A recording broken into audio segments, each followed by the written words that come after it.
tarifaço de Trump e acordo Mercosul-União Europeia. Olha só quem está aqui de novo, a curadoria, no episódio número 2. Agradeço a você que esteve com a gente no primeiro episódio e o compromisso está firmado. Será esse de trazer essas discussões para você a partir de agora neste novo projeto. Aqui não tem corte e nem edição.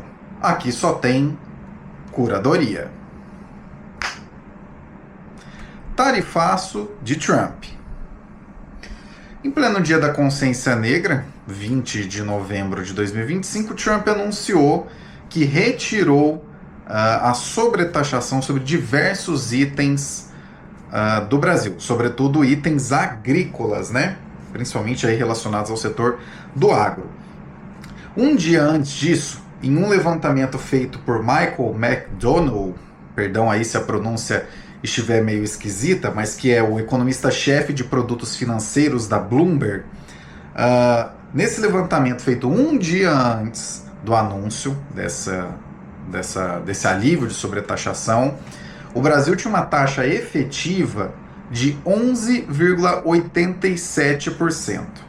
No caso, é esta publicação aqui que vai estar na descrição do episódio, não se preocupe.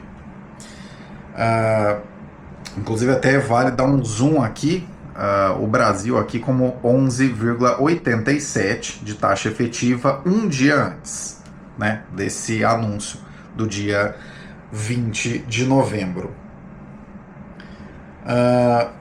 A gente ainda não tem uma atualização dessa tabela de dados do Michael, aí o sobrenome você decide como é que vai ser, só olhar a descrição desse episódio que vai estar lá, o tweet dele.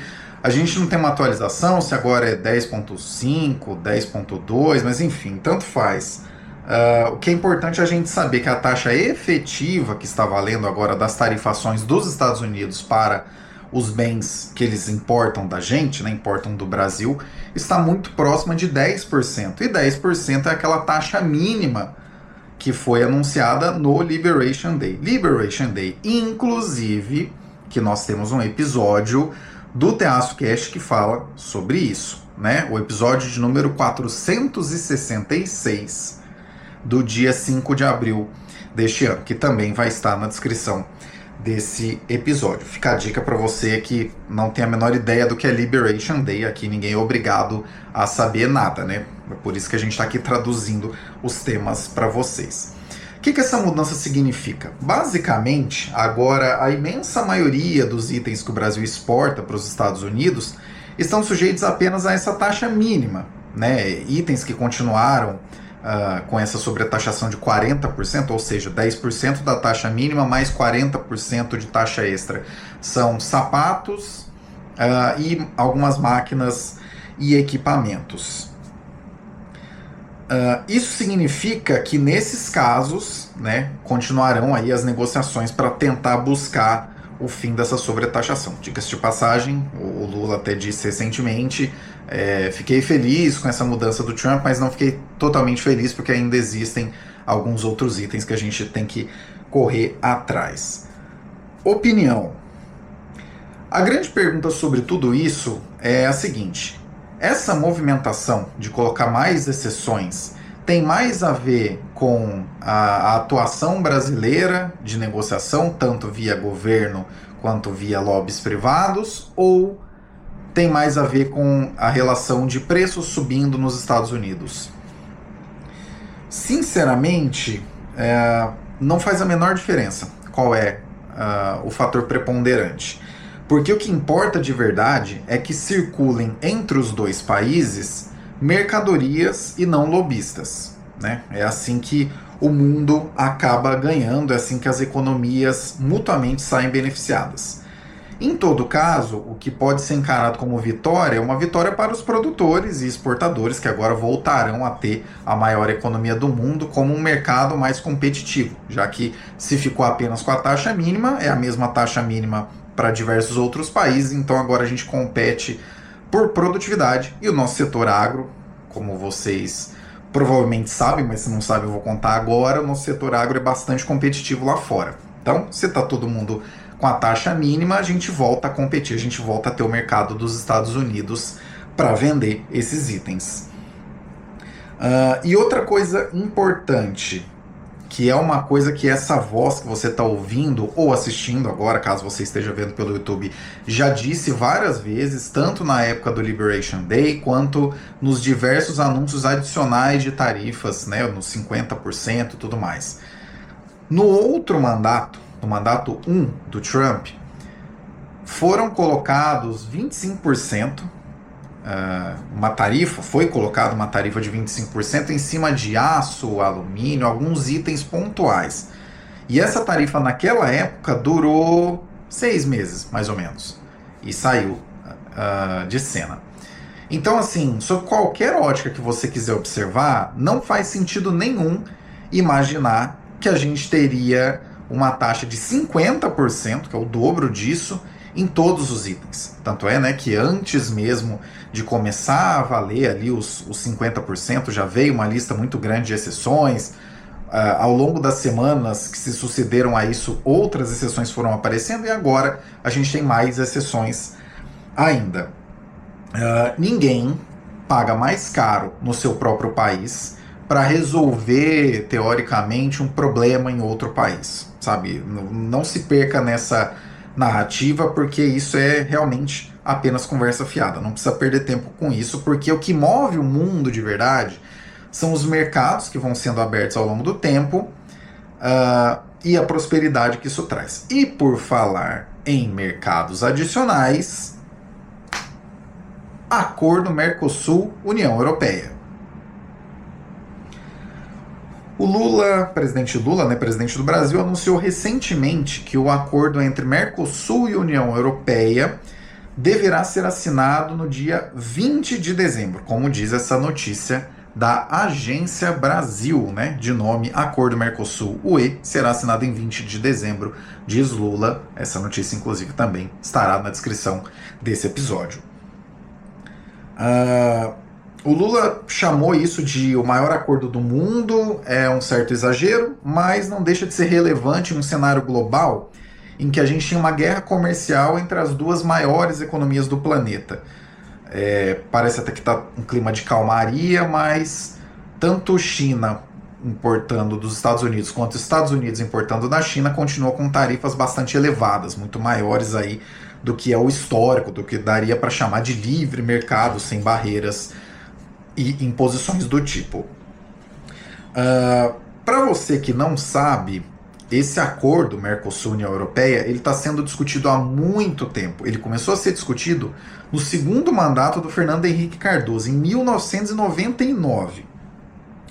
A última atualização que a gente teve sobre isso foi no governo Bolsonaro, quando a gente teve o anúncio de que as partes chegaram a um bem comum, né?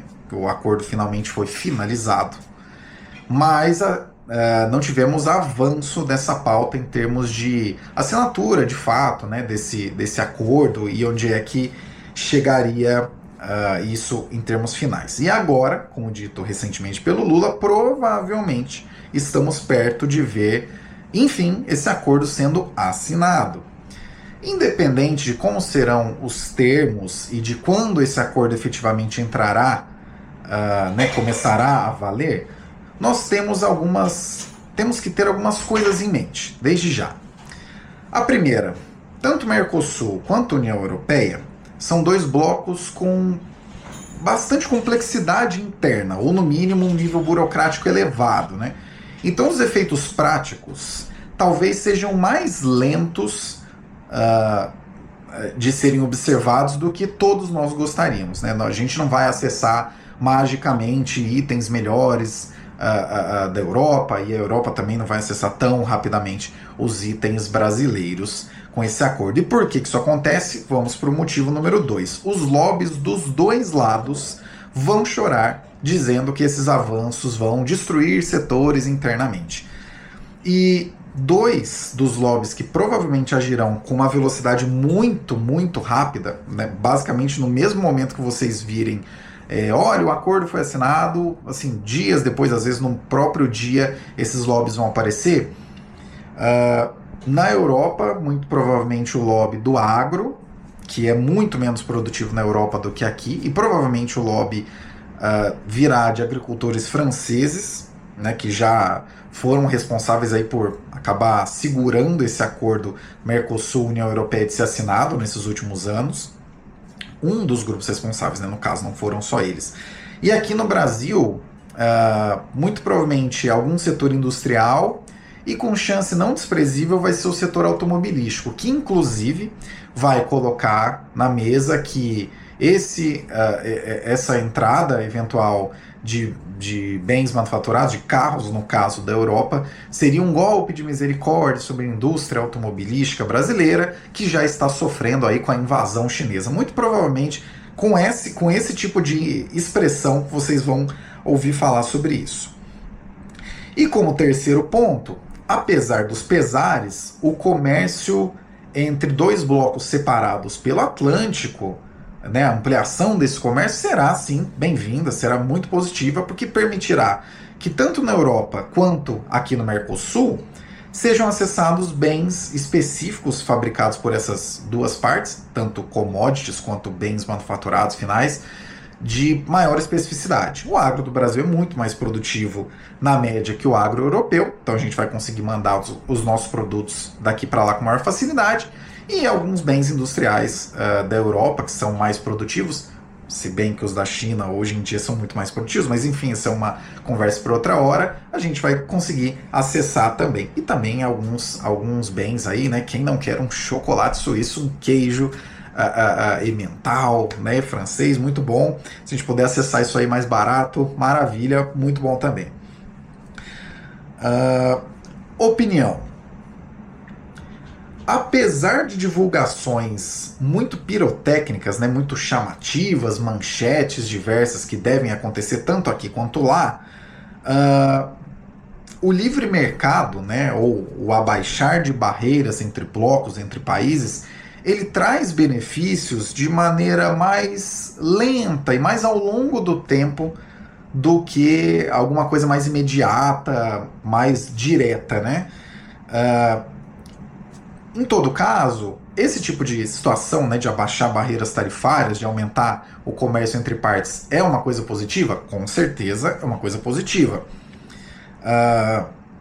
Só não vai ser sentido, só não é uma coisa que vai ser sentida tão rapidamente. E é curioso, vai ser muito curioso a gente observar que países como o Brasil vão conseguir negociar mais facilmente com a União Europeia do que o Reino Unido, que está ali do lado, e desde o Brexit, né, no qual eles decidiram se isolar do vizinho rico e bastante populoso que está a um canal da Mancha de distância. Vai ser muito interessante quando a gente observar que o Brasil vai acabar negociando mais fácil com a União Europeia do que o próprio Reino Unido, que inclusive, em função do Brexit, já teve aí nos últimos anos um efeito bastante danoso sobre o seu PIB, mas isso é conversa para uma outra hora, para um outro episódio, para uma outra curadoria. Vamos então encerrando esse episódio. O que você achou desse episódio? Ficou mais fácil de entender? Mais difícil? Mesma coisa? As imagens que foram colocadas aqui, elas deixaram mais fácil de entender? Era melhor ficar só o link na descrição? As duas coisas, facilita para quem está assistindo e para quem estiver ouvindo também. Nós estamos encaixando as coisas, tá, pessoal? Subindo aos poucos para outras plataformas, pelas quais você apenas irá ouvir e não assistir, né? Pelo YouTube você vai assistir, por outras plataformas você vai ouvir, né? Caso você não tenha interesse de assistir com imagens. Então a gente continua aí pensando nas ideias, mas o formato oficialmente já nasceu e está em pleno desenvolvimento. Ajuda a gente a seguir encaixando as coisas. Comenta aqui embaixo o que você achou desse episódio e ajude você que está aí na sua casa e viu eu apontando agora ou ouviu e imaginou eu apontando agora. Ajude você também a jogar carvão nessa locomotiva de conteúdo que é dedicada a você há tantos anos e que está testando novos formatos. E mais um pequeno bastidor. Eu estou gravando agora, são 00:08 do dia 24 de novembro. Não estranhe os dias e horários em que esses vídeos, em que esses episódios forem gravados, né? Especificamente os do Curadoria. Porque geralmente era nesses momentos, né, nesses dias, nesses horários, que essa voz que você está ouvindo ou assistindo agora, dependendo de onde você estiver vendo, fazia as ancoragens dos episódios do Teatro Cast. Então, de fato, a curadoria é exatamente assim. A gente só encurtou o caminho e ficou mais fácil para que você assista. Caio Augusto aqui, da madrugada de 24 de novembro de 2025. Até o próximo.